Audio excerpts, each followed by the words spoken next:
ৰাজ্য চৰকাৰৰ SCRTৰ জৰিয়তে এখন নিৰ্দেশনা প্ৰকাশিত হৈছে, যিখন নিৰ্দেশনাত কোৱা হৈছে যে অহা 12 আৰু 13 মাৰ্চ তাৰিখে FLS এছেছমেণ্টৰ কাৰণে পৰীক্ষাসমূহ প্ৰয়োজনত দিন সলনি কৰাৰ কাৰণে নিৰ্দেশ দিয়া হৈছে। আমি অত্যন্ত আচৰিত হৈছোঁ যে যিখন শৈক্ষিক দিনপঞ্জী SCRTয়ে নিজে প্ৰস্তুত কৰিছে আৰু নিজে প্ৰস্তুত কৰা SCRTয়ে নিজে প্ৰস্তুত কৰা এই শৈক্ষিক দিনপঞ্জীখন নিজেই সলনি কৰাৰ বাবে এটা নিৰ্দেশনা প্ৰকাশ কৰিছে। ৰাজ্যৰ 458খন বিদ্যালয়ত হ'ব লগা FLSৰ এছেছমেণ্টৰ কাৰণে 34,000 বিদ্যালয়ৰ পৰীক্ষা বন্ধ কৰিবলগীয়া এটা পৰিৱেশ সৃষ্টি কৰাটো ৰাজ্যখনৰ শিক্ষা জগতখনৰ কাৰণে এটা দুখৰ খবৰ।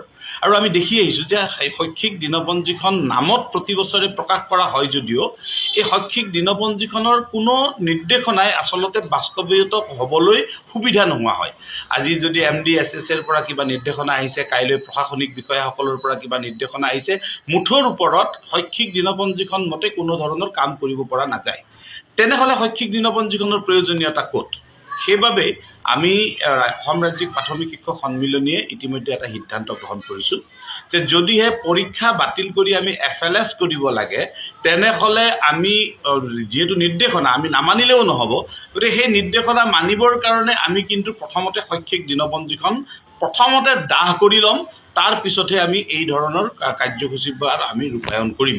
আমি ৰাজ্যিক সন্মিলনীৰ তৰফৰ পৰা অসম চৰকাৰক অনুৰোধ কৰিছোঁ যে এনেধৰণৰ হঠকাৰী কামবোৰ কৰাৰ আগতে বিষয়াসকলে সুন্দৰভাৱে পৰিকল্পনা কৰক, যাতে কোনো ক্ষেত্ৰতে অভাৰলেপিং হ'ব নোৱাৰে আৰু পৰীক্ষাৰ লগত চূড়ান্ত মান নিৰূপণৰ সময়ৰ লগত যাতে কোনো ধৰণৰ কম্প্ৰমাইজ কৰা নহয়, তাৰ প্ৰতি নজৰ ৰখাটো আমি দাবী জনাইছোঁ।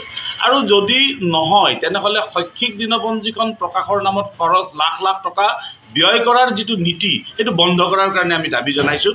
হয়, শৈক্ষিক দিনপঞ্জী প্ৰস্তুত কৰা বন্ধ কৰক, যাৰ যেতিয়া যি মন যায় তাকে কৰি থাকক, আৰু নহয় শৈক্ষিক দিনপঞ্জীৰে যদি কৰিব লাগে শৈক্ষিক দিনপঞ্জীৰ আধাৰত যাতে সমগ্ৰ শিক্ষা বৰ্ষটো সমাপ্ত হয় তাৰ ব্যৱস্থা বুলি কৰক। অহা 12 মাৰ্চ তাৰিখে ৰাতিপুৱা আমি শৈক্ষিক দিনপঞ্জী দাহ কৰি সেই যি শৈক্ষিক দিনপঞ্জীৰ কাৰ্যসূচী বাতিল কৰাৰ কথা SCRTৰ পৰা কোৱা হৈছে তাক আমি ৰূপায়ণ কৰিম।